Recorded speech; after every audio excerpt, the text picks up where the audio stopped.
সুপ্রিয় দর্শক আসসালামু আলাইকুম সবাইকে। আমি আরজু আর আজ আমি নিয়ে এসেছি একদম ট্রেডিশনাল তান্দুরি চিকেন। যেভাবে আগে আমাদের দাদিরা বানাতেন সেই ঘরোয়া স্টাইলে আমি আজকে আপনাদের সঙ্গে শেয়ার করব।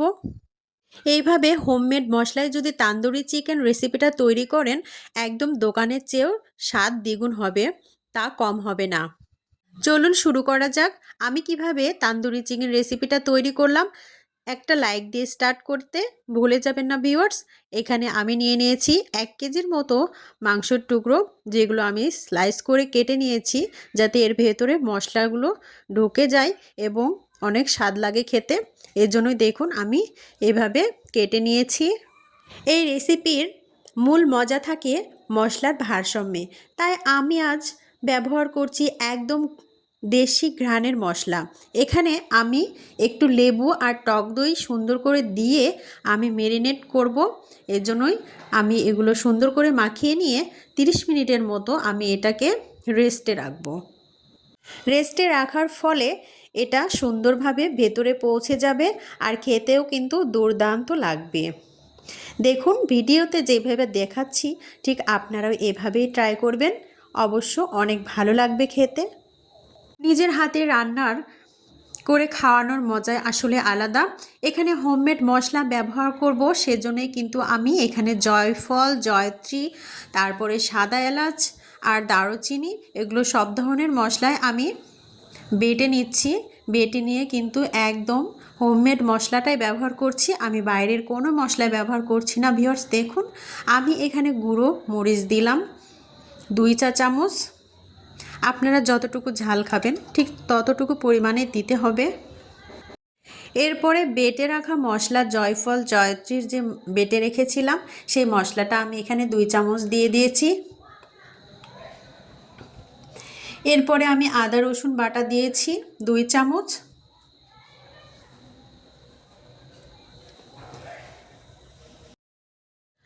এখানে আমি স্বাদ মতো লবণ ব্যবহার করব। এজন্য আমি এখানে 1 চামচ লবণ দিয়ে দিলাম আর একটু পরিমাণ বেশি দিয়ে দিয়েছি। এরপরে আমি হলুদ গুঁড়ো পরিমাণ মতো দিয়েছি 1 চামচের মতো। এই দেখুন 1 চামচ পরিমাণ আমি হলুদ গুঁড়ো দিয়েছি। এরপরে আমি এখানে ব্যবহার করব একটা মশলা, হোমমেড মশলাই তৈরি করে রেখেছি তান্দুরি চিকেনের জন্য। আর এখানে হচ্ছে পেঁয়াজ বাটা দেব।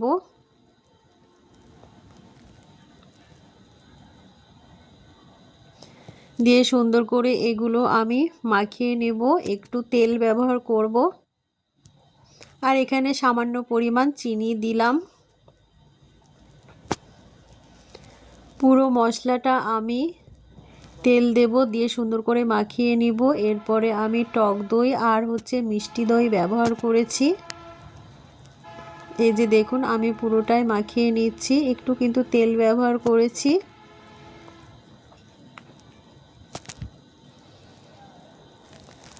তান্দুরি চিকেনের এই মশলাটাই কিন্তু একদম আসল মজা।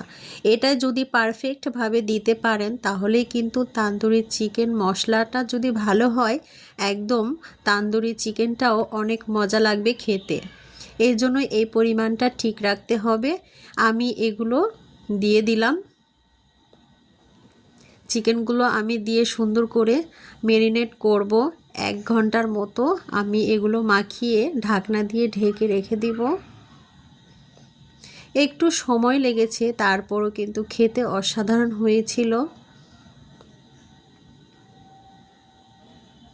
এই যে সুন্দর করে একদম গায়ে লাগিয়ে দিতে হবে।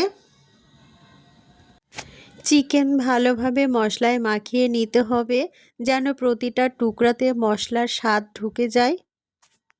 দেখুন আমি পুরোটা সুন্দর করে মাখিয়ে নিয়ে এরপরে আমি ঢাকনা দিয়ে ঢেকে একদম 1 ঘন্টার মতো রেখে দেব।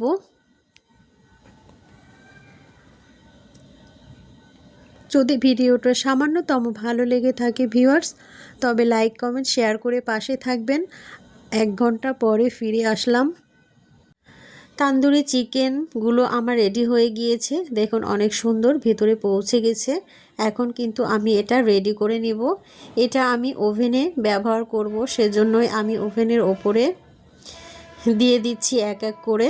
এটা কিন্তু চুলাতেও তৈরি করা যায়। আমি আপনাদের সঙ্গে আরও একটা ভিডিও তো নিয়ে চলে আসব যে আমি চুলায় কিভাবে তৈরি করি। দেখুন অনেক সুন্দর একটা কালার চলে আসছে। এই দেখুন ট্র্যাডিশনাল স্টাইলে তৈরি গরম গরম তান্দুরি চিকেন, বাইরে হালকা চাট, ভেতরে নরম জুসি, অনেক সুন্দর কালার। খুবই ভালো লেগেছিল আজকে এই তান্দুরি রেসিপিটা। ভিডিওটি আপনাদের কেমন লাগলো অবশ্যই কমেন্টে জানাতে ভুলবেন না ভিউয়ার্স। যদি আমার চ্যানেলে নতুন হয়ে থাকেন অবশ্যই চ্যানেলটি সাবস্ক্রাইব করে পাশে থাকবেন। ফেসবুক পেজ থেকে দেখেন যদি, তাহলে অবশ্যই পেজটি ফলো দিয়ে পাশে থাকবেন এবং নতুন নতুন ভিডিও পাওয়ার জন্য নোটিফিকেশন অল করে রাখবেন। দেখুন অনেক সুন্দর একটা কালার চলে এসেছে। এত সুন্দর তান্দুরি চিকেন রেসিপিটা যদি ঘরে বসেই বানানো যায়, আর কি দরকার আছে বাইরে থেকে কেনার। ভিডিওটি ভালো লাগলে লাইক, কমেন্ট, শেয়ার, সাবস্ক্রাইব করে পাশে থাকুন। আরজুস কিচেন 93 সাথেই থাকুন, যেখানে ঘরের রান্নাতেই থাকছে ঐতিহ্যের গল্প। সবাই ভালো থাকবেন, সুস্থ থাকবেন। আল্লাহ হাফেজ।